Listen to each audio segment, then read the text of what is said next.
Hey guys, it's day 3 of building a startup after 40.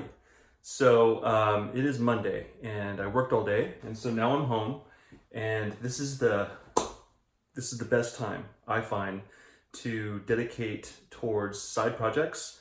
Like I also make money on the side building web apps and developing, and so I also really enjoy doing that. It's a way to sort of scratch that itch, being creative and analytical. And it's also helped me with developing my skills in regards to building startups. So, I'm excited to share an interesting development that happened. So, I sent an email to the president of a media company that owns several newspapers here in Southern California. And it was a long shot Hail Mary email. And I got a reply. And the reply expressed interest in my idea, and they want to know more. So that's super exciting. They've listed out some things that they want to know about, that they want me to answer. And I imagine that once I reply, and if it sounds good, then we'll go from there. I did mention in our second video, I think it was, that one of the things was getting publication partners. This is key because I'm not in this industry. I need to understand this industry. And developing this app from scratch, I'm going to need to work closely with, a publication at first to really understand the business, understand what they want out of it, and then hopefully to be able to launch on their site and go from there. I think that's key for being successful. Anyway, so I'll read you the email. It says, I'm going to skip the names and, the company, but he says that the person that I emailed it to, who was the president of the company, forwarded the email to him regarding micropayment idea for articles. He said, we've discussed this concept internally before and have discussed it with our paywall vendor, MG2. So already this email is full of amazing information for me that I was actually looking for. They use a vendor for their paywall service, which is really interesting, MG2. It says they also pitched a product around micropayments to them. So they've been talking about this. It says, I'm curious what ideas you have that are unique from other products already in the marketplace. How do you intend to provide less friction?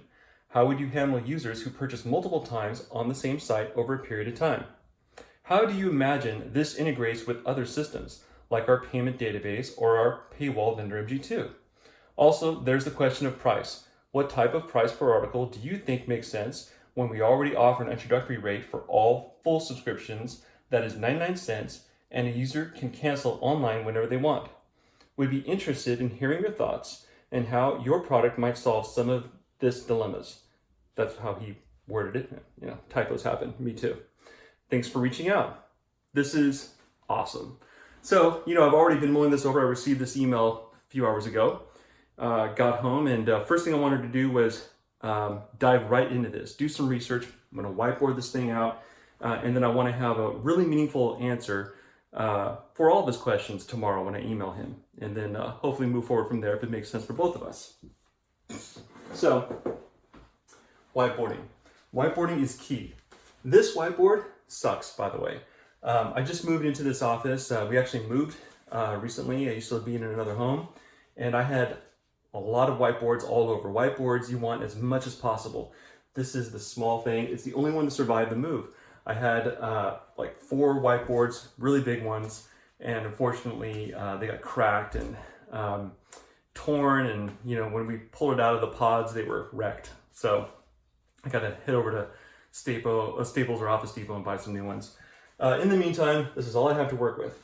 So first thing I'm going to do is, I was going to say that I was going to take a picture of this, but my iPhone is the thing recording this video, so we'll just have to refer to the video if we want to see what I wrote here. Anyway, I need to make some room so that we can bullet point this whole thing out. This is just high level anyway, so.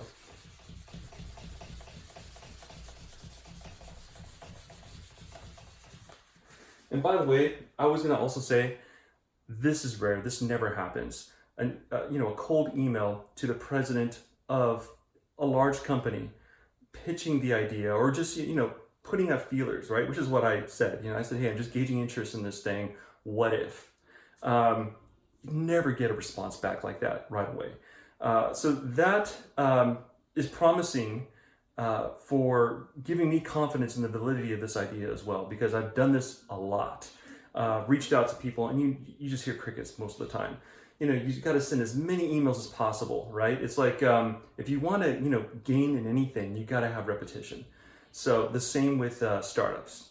You got to reach out to as many people as possible, hear as many no's as possible until you get a yes. This Hail Mary cold email that I sent out to the president of the company here in Southern California, these newspapers, OC Register being one of them, and then having a reply back with, I think I emailed them on Thursday or Friday last week, and getting an email back Monday afternoon, and something that is, expressing a lot of interest. That's really cool. And I'm just saying, don't expect that usually, okay? I mean, everyone's got to put in their hard knocks. I have to. Like I said, I've been trying to, get a startup going for almost a decade now. All right, so first thing I got to do here is whiteboard what I want to research in order to answer his questions, and then to understand how I'm going to respond. So first thing is this paywall vendor. This is really interesting. I want to know more about that. So MG2 paywall. I'm using the bad marker here. Let me get a better marker. So this is going to be my research items. Oh, this one's even worse.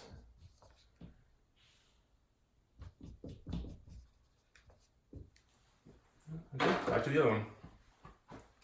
The other thing, he mentioned that they have an introductory rate for their full subscriptions of 99 cents. That's also really interesting. I've seen that a lot, right? You go to Washington Post, you go to New York Times, you've read a few articles, then they hit you with the paywall, and it's always an introductory 99 cents for the first 4 to 6 weeks. I think I mentioned that in one of the earlier videos. And then after that, it goes to something higher, like $10 a month or something. So I need to research their subscription model so that I understand that better. Subscription.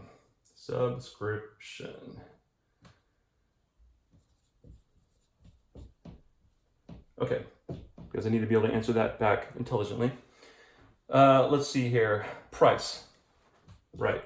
So I already have a pretty good idea of how I'm going to answer these questions about price, the questions about less friction, the questions about integrating into their database.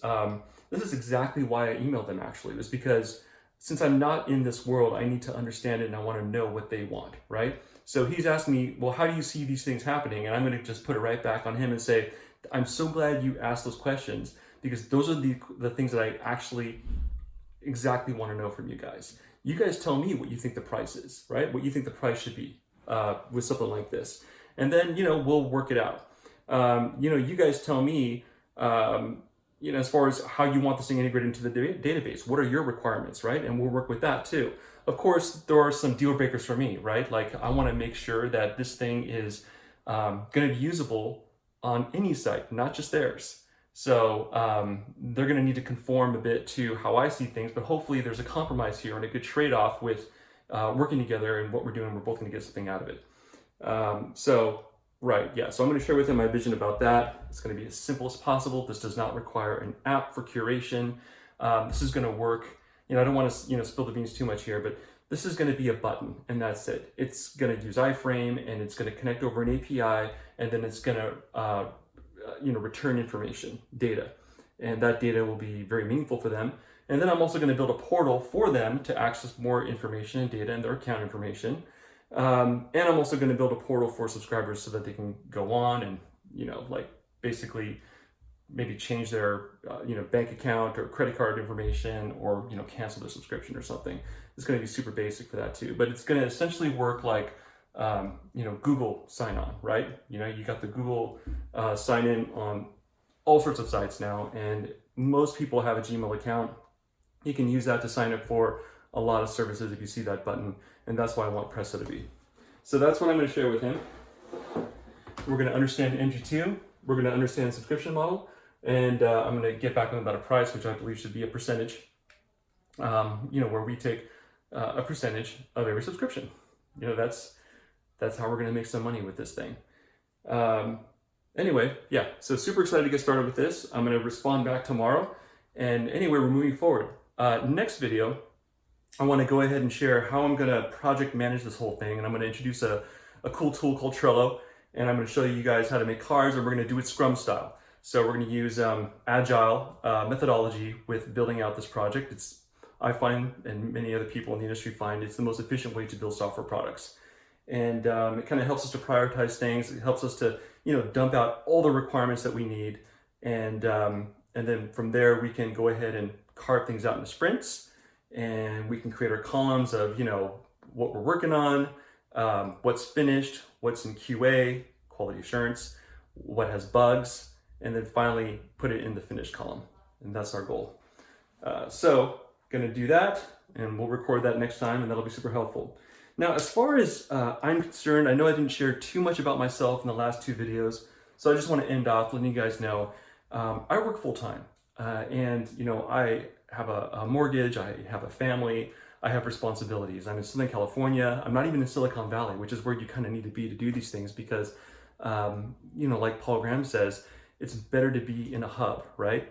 A startup hub like Silicon Valley where, if you happen to just go down to the grocery store, you run into, a VC or an angel investor and you get to know people, or hey, there's another startup founder that you bump into and, you exchange some ideas and all of a sudden, boom, you guys are doing something together, or, you make some other connection. Just living in those places, you naturally network with the people around you who have or share the same interests as you. Kind of like how the Facebook founder, Mark Zuckerberg, ran into, what's his name? Sean, I forget his name right now. Anyway, tip of my tongue, Sean Parker, that's it. Anyway, they ran into each other just walking down the street on a block in a neighborhood in Silicon Valley in Palo Alto. And they partnered up, and that was some really important synergy in the beginning for Facebook to have those two partner up together. It didn't work out, unfortunately, but actually, I shouldn't say unfortunately for them. It worked out, both of them very well. Anyway, so I'll share that next time. And right, so I work full time, so I find that the best times for me to work on these projects and to build startups. So that I'm not killing the paycheck unless I get funded, right? So if this thing starts to get momentum, if I start getting a lot of interest from these guys, and now all of a sudden they're ready to rock and roll with me, and they're ready to work with me on this thing, and they're putting me in touch with their IT guys and their, head of programming or whatever, we're going to start integrating into their database and stuff. Well, at that point, I need to make some serious decisions. I'm going to start approaching some angel investors, probably so that I can get funded, so that I don't have to worry about a paycheck. Although I really do love my job, actually. My job has been great. I've been there for the past couple of years, and it's a software company, and I manage their IT services for them. Anyway, so that's it for now. I work on weekends, weeknights. Of course, I visit with my family, and I have dinner, and I catch up with my wife and my kids. And of course, I do try to not do it every single night. Some nights I like to dedicate just to relax with my family or go out and do something with them. But I really also enjoy doing this too. So that's the other thing. You gotta enjoy this as much as you can, right? Because it is hard work. I feel like I just, never want to stop sometimes. Anyway, talk to you later. Thank you for subscribing. Bye.